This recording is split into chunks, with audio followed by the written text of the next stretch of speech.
identical twins who look exactly alike and walk the same. It's like weird. Like Joe Rogan sees us. He's like, oh, who brought the freaks?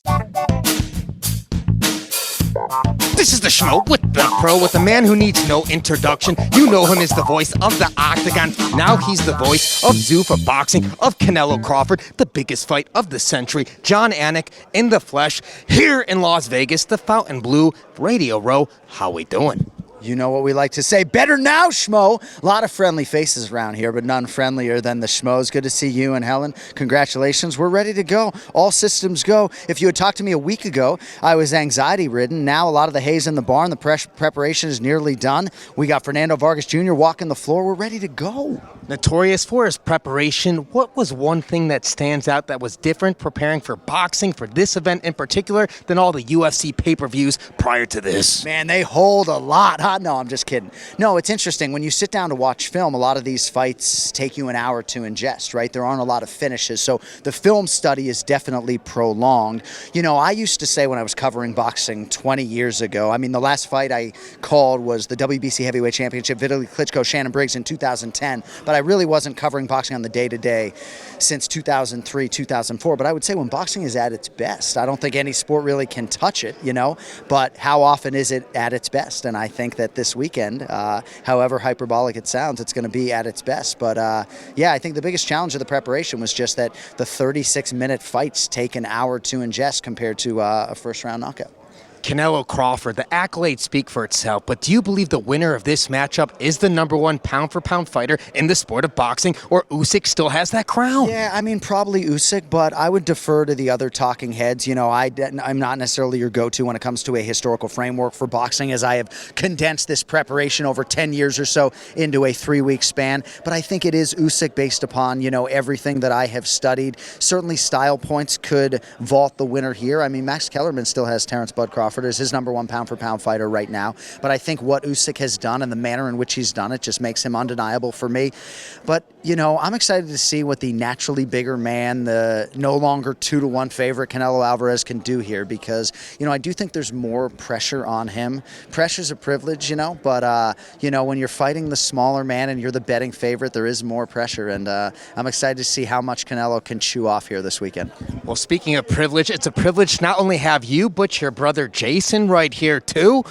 Part of the Dirty Boxing broadcasting team with the Schmo right here. You guys are twins. You guys, when you walk around, everybody can't decide who's who between you two sometimes. One guy that does know the difference is the Schmo, though. You can be sure, right? We match your energy, though, Schmo. You like that. Not a lot of people match your energy like we do. Is that fair to say? It's fair to say, but you two certainly hold your own and you take it to a different level. It is, though, not ideal being an identical twin of somebody who is maybe front-facing on television, right? And I think for a lot of people, if you see identical twins at an airport, like, you're staring at those people, because it's monozygotic identical twins who look exactly alike and walk the same. It's like weird. Like Joe Rogan sees us. He's like, oh, who brought the freaks, you know? So, yeah, but it's hard, I think, sometimes for him. Even walking Radio Row today, you know, people think he's calling this fight, and he's definitely not.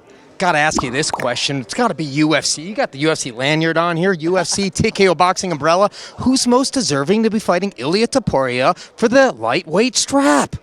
Straight meritocracy, I think it's Arman Tsarukyan, but somebody could suggest to you that he had his opportunity at UFC 311 and wasn't able to weigh in. So it really is a beauty in the eye of the beholder type situation. You know, I think straight meritocracy, Paddy Pimblett, on resume actually has more of a case than a lot of the masses want to give him credit. Does he have a Justin Gaethje resume? No. So straight meritocracy, I go Tsarukyan, Gaethje, Pimblett, but let's not denigrate Paddy Pimblett's body of work, and I certainly think Pimblett's more competitive in that fight than a lot of naysayers want to give him credit for. Do you feel the same? Arman Tsarukyan every day of the week, and I absolutely believe Tsarukyan not only deserves it, but he has the best chance to beat Ilia Topuria. Pimblett may be competitive, but I don't believe he's nearly as competitive as Tsarukyan, so it's Arman every day of the week. I'm not so sure the UFC wants to give him that shot quite yet, though. Well, speaking of competitive, how was his grappling sesh with the head coach of the Boston Celtics, Joe Mazzulla? Dude, Belal Muhammad had his hands full a little bit. John and I didn't get on the mat, though. John and I are Boston. We're Americans. We were lifting weights, right. Yeah, I'm not a jiu-jitsu practitioner,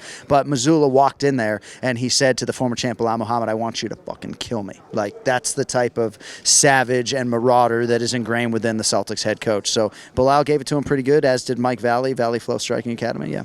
What would a broadcast look like with both Anik brothers going on at the same time? Well, I've been told that I sound like John at 1.5 speed, and I have a more mosquito-like pitch. So maybe they'd be able to tell the difference, perhaps. You like that? I like those criticisms, those negative comments. They motivate me, Schmo. I like it. He's a little fucking gnat, right? A little cicada, a little fucking mosquito, right? No, I mean, I don't know. I think that would be a little bit too much, you know? If we're not on camera, right, and people are listening to us, it's like, God, if you don't like the voice, and now it's like coming at me again, like he stops talking, and then I got to hear him again.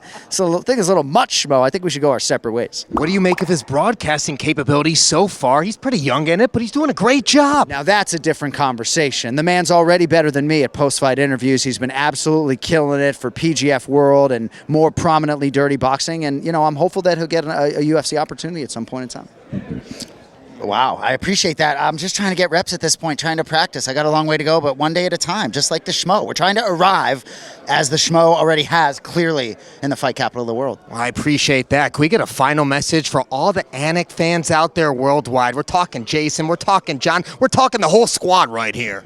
Appreciate all the support. That doesn't even begin to describe it, but this weekend we are live on Netflix, baby. Canelo Alvarez and Terrence Bud Crawford. And, you know, I'm just trying to be me and just give this live event all the energy and all the attention that it deserves. And, yeah, just excited to do right by this sport. And, yeah, we'll see how many UFC fighters I can mention on the broadcast Saturday night. Looking forward to hearing how many. We'll take that count. We'll take a shot to each one. The Schmo, just a pleasure to be with you. I want to thank you for the opportunity to be on here with you. And with all the different sports that we have discussed, whether it's football, the UFC, it's nice to be in this realm. Biggest fight, really, in our lifetimes, according to Max Kellerman. So, big one. I'm excited. Anik and Anik with the Schmo. They're the pros. We're here. Fountain Blue, Canelo Crawford. We're out.